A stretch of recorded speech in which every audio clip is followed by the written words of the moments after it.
প্রার্থী তুলে নেব, আমরা টোটাল প্রার্থী তুলে নেব। তবে অনেককে কি বলছেন যে বিজেপিকে আটকাতে গেলে নাকি তৃণমূলকে লাগবে। বাবু একটু আস্তে আস্তে, বিজেপিকে আটকাতে গেলে নাকি তৃণমূলকে লাগবে। 2019 সালে এই ডায়লগটা দিয়েছিল তো নাকি?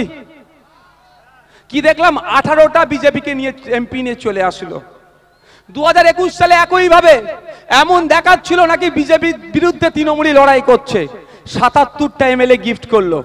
এখনো যদি আপনাদের ওরা টোপটা আপনারা খেয়ে নেন তাহলে দেখবেন আগামী দিনে 42-এ 20 শুধু নয় 25 পার করে দেবে, শুধু ভাইপোকে বাঁচানোর জন্য মমতা ব্যানার্জি দিয়ে দেবে।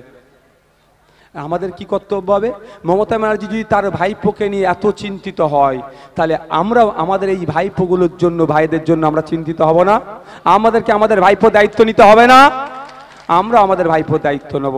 আপনাদের বলে রাখি, যেটা যারা ভাবছেন তৃণমূলকে দিয়ে বিজেপিকে আটকাবেন সেটা ভুল হচ্ছে। কারণ অলরেডি তৃণমূলের যারা পদপ্রার্থী আছে তাদের অধিকাংশকে মিস কল মেরে রেখে দিয়েছে সেন্ট্রাল এজেন্সি, ইডি সিবিআই সব মিস কল মেরে রেখে দিয়েছে। দরকার লাগবে একটা করে তুলবে, চলাই নাহলে তোকে তুলে নেবো। কি বাঁচার জন্য কি করবে? লাফ মেরে দেবে। তাই আপনাদের বলবো, অনেকে বলছে না আইএসএফ নাকি ভোট কাটতে এসেছে, আমি তাদেরকে বলবেন আপনারা, নওশাদ ভাইজান এসেছিল মেঘনাথ বাবুর হয়ে বলেছে, দাঁড়িয়ে বলেছে জয়নগরের এই জায়গাটার নাম কি, উত্তর কদুয়া থেকে দাঁড়িয়ে বলেছে যে মমতা ব্যানার্জি একটা 10 টাকার স্ট্যাম্প পেপারে লিখে দিক যে 42টা প্রার্থী দিয়েছে, 42টা প্রার্থী জিতে একটাও দল চেঞ্জ করে অন্য দলে যাবে না, সেটা স্ট্যাম্প পেপারে লিখে দিক, তাহলে ভাইজান 17টা প্রার্থী তুলে নেবে। ওরা ভোট কাটার ভয় পাচ্ছে, আমরা প্রার্থী তুলে নেব, আমরা টোটাল প্রার্থী তুলে নেব। তবে শর্ত একটা আমরা দেবো, আমি একটা শর্ত দেবো। শর্তটা কি? যদি একটাও এমপি জিতে অন্য দলে চলে যায় তাহলে মমতা ব্যানার্জিকে কিন্তু পদত্যাগ করতে হবে মুখ্যমন্ত্রীর পদ থেকে।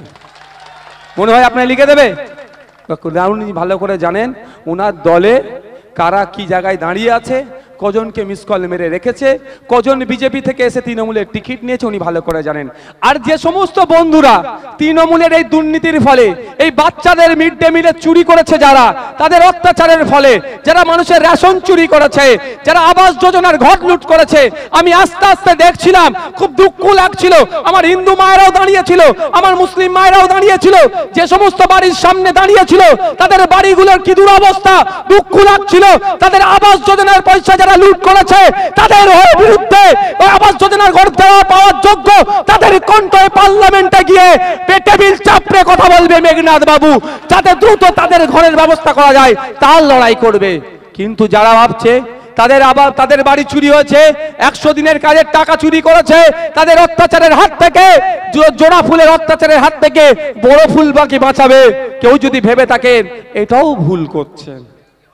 কারণ কি বলুন তো, 2021 সালে আমরা ভুলে যাইনি, অনেকে তৃণমূলের হাত থেকে বাঁচার জন্য, আমার অনেক ভাইরা তৃণমূলের হাত থেকে বাঁচার জন্য বিজেপিকে ভোট দিয়েছিল। ভোটের পরে হিংসা হয়েছিল, আইএসএফ এর কর্মীরা ক্ষতিগ্রস্ত হয়েছিল, বিজেপির কর্মীরা ক্ষতিগ্রস্ত হয়েছিল, যারা বিজেপিকে ভোট দিয়েছিল তারাও ক্ষতিগ্রস্ত হয়েছিল। কিন্তু ভাই আমাদের দল খুব বড় নয়, আমাদের দল কেন্দ্র সরকার চালাচ্ছে না, তারপরেও আমরা কোর্টে গিয়েছিলাম, মামলা করেছিলাম।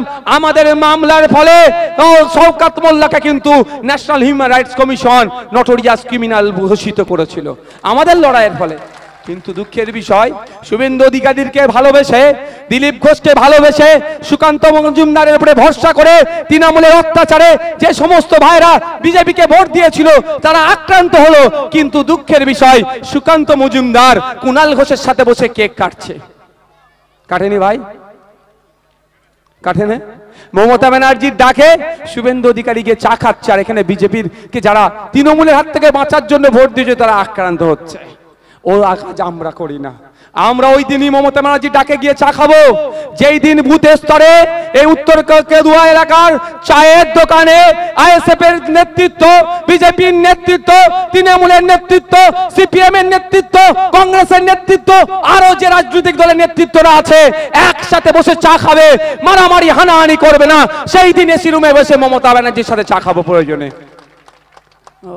জোড়া ফুলের অত্যাচারে বড় ফুলকে ভোট দিল, অত্যাচারিত হলো, আর ওখানে শুভেন্দু বাবু অ্যাসেম্বলি হাউসের মধ্যে চা খাচ্ছে।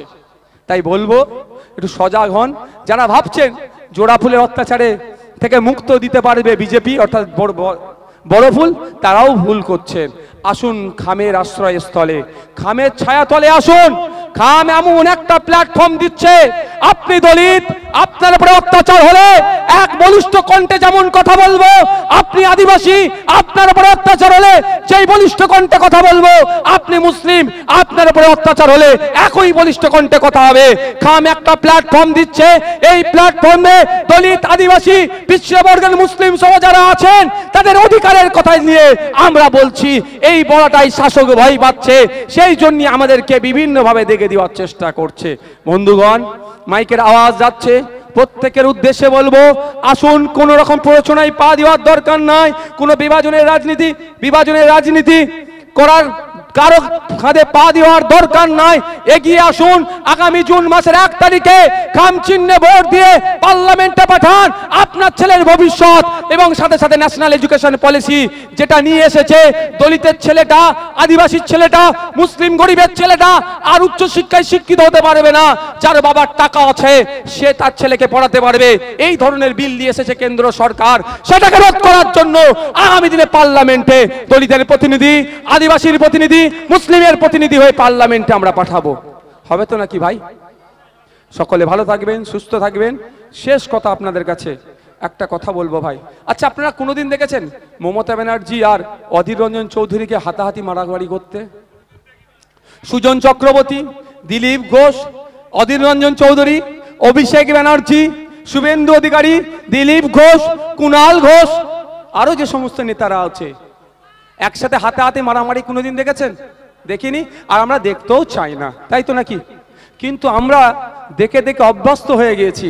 আমাদের বুথে রহিম কাকা, আপনার শাহাবুদ্দিন চাচা, সনাতন কাকা, রাম কাকা, আরো যে সমস্ত আছে আমাদের বুথে, শুধু মারামারি করে মাথা ফাটিয়েছি, মারা গেছি, জেল খেটেছি। কেউ জেলে আছে আর কেউ কবরে গেছে, কেউ নালে শ্মশানে দেওয়া হয়েছে, তাই তো? আমি অনুরোধ আপনাদের করব, এই মারামারিটা বন্ধ করতে হবে। দাদা দিদিদের কথা শুনে তো মারামারিতে জড়িয়ে পড়লেন। দলুয়া খাকির কথা বুঝতে পেরেছেন তো? দলুয়া খাকিরা বুঝুন, যারা বাড়িতে আগুন লাগিয়েছিল তারা এখন কোথায়? যাদের বাড়ি আগুন লাগালো তারা ধ্বংস হলো। যারা আগুন লাগিয়েছে সবাই কিন্তু এখন অ্যারেস্ট হয়নি, কিন্তু লিস্টে নাম লেখা আছে। আগুন লাগানো মারাত্মক কেস, সহজে জামিন পাবে না, শাস্তি বহুত ভয়ঙ্কর। কিন্তু যারা অ্যারেস্ট হয়েছে তাদের খোঁজ নিয়ে দেখুন তো, তাদের বাড়িগুলো ধ্বংস হলো।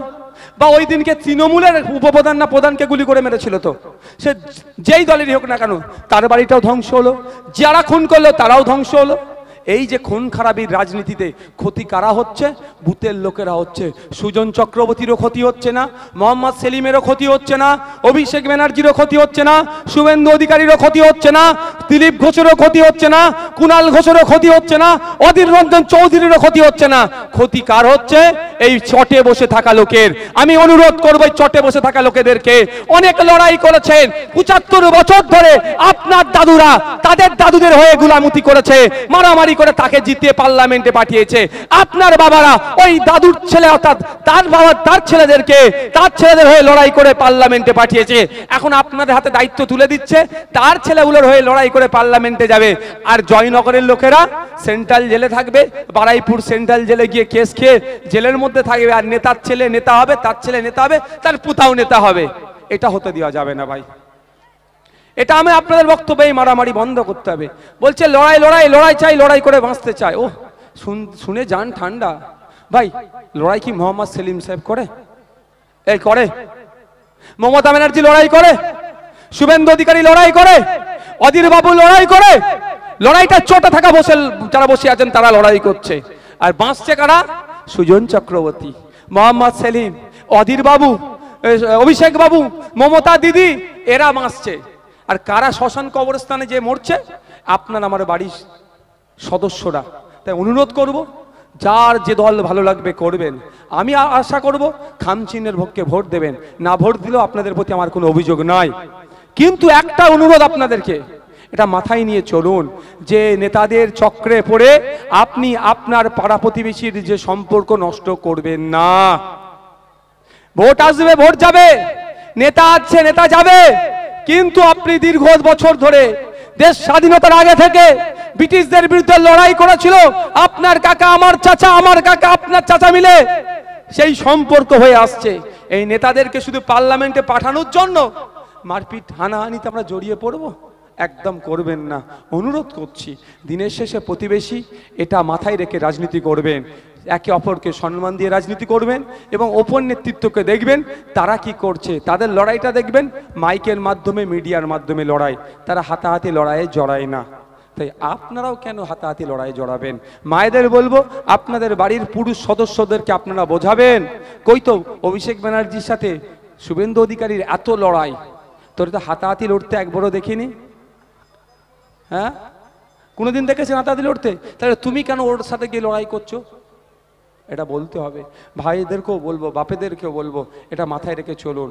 আমাদের মধ্যে লড়াই করে, বিভাজন করে ওরা ভোট নিয়ে মন্ত্রী হবে, এমপি হবে, এমএলএ হবে, আর আমরা শোষিত, বঞ্চিত, নিপীড়িত হচ্ছি। আমরা যদি এক থাকি, আমরা যদি এক থেকে আমাদের আওয়াজ তুলি, আমাদের অধিকার আমাদের বাড়ির দরজায় চলে আসবে। সকলে ভালো থাকবেন, সুস্থ থাকবেন, এখান থেকে বিদায় নেন।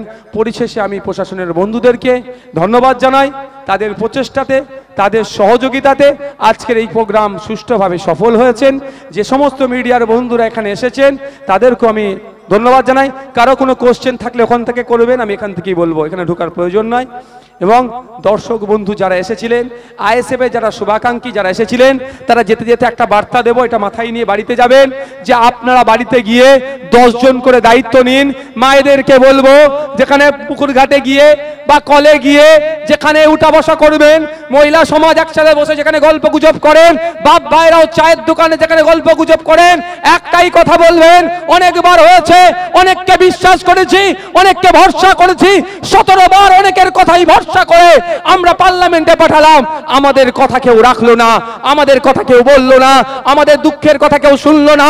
একবার নওশাদ সিদ্দিকী ভাইজানের কথাকে ভরসা করে মেঘনাদ বাবুর পক্ষে ভোট দিয়ে জুন মাসের 1 তারিখে খামচিহ্নে ভোট দিয়ে একবার আমরা অন্তত টেস্ট করে দেখি মেঘনাদ বাবু মানুষের জন্য কতটা করবে, ইন্ডিয়ান সেকুলার ফ্রন্ট মানুষের জন্য কতটা সোচ্চার হয়, মানুষ আমাদের অধিকার কতটা পার্লামেন্টে বলে, সেটা আপনারা একবার দেখে নেবেন। আর একটা কথা, বছরে 5 কোটি টাকা পায় একটা এমপি লটের টাকা, 5 বছরে 25 কোটি টাকা। সেই 25 কোটি টাকা যেমন আপনাদের স্বার্থে খরচ করবে, কোনো কাটমানি সেখানে হবে না। সাথে সাথে আরো বেশি কি করে টাকা নিয়ে এসে এবং সুন্দরবনের ওই বাঁধ লাগোয়া এলাকাতে, যেটাতে মাটির বালির বস্তা দিয়ে বাঁধ নির্মাণ করে রেখেছে, ওটার পরিবর্তে কংক্রিটের বাঁধ নির্মাণ যাতে করা যায়। প্রতি বছরে ঝড় আসে, প্রাকৃতিক দুর্যোগ আসে, সেই বাঁধ ভেঙে গিয়ে রামের বাড়িতেও পানি ঢোকে, রহিমের বাড়িতেও পানি ঢোকে। কিন্তু দুঃখের বিষয়, সুকান্ত বাবুরা রাম রহিমকে আলাদা করে ভোটের ফায়দা নিতে চায়, মমতা ব্যানার্জিরা আমরা ওরা করে ভোটের ফায়দা নিতে চায়। কিন্তু যখন নোনা পানিটা রাম রহিমের বাড়িতে আসে, কোনো দাদা দিদি দেখা যায় না। তাই আগামী দিনে পার্লামেন্টে গিয়ে বাঁধ যাতে বিজ্ঞান সম্মতভাবে কংক্রিটের অর্থাৎ সিমেন্টের বাঁধ নির্মাণ করা যায়, তার আওয়াজ যেমন আমি বিধানসভার মধ্যে তুলছি, এই আওয়াজটা পার্লামেন্টে পৌঁছাতে আমাদের মেঘনাদ বাবুকে আপনারা ভোট দিন। আওয়াজ পার্লামেন্টে যাবে। আগামী দিনে কংক্রিটের বাঁধ এই সুন্দরবন উপকূল প্রত্যন্ত এলাকার অঞ্চলগুলোতে হবে। সকলে ভালো থাকবেন, সুস্থ থাকবেন।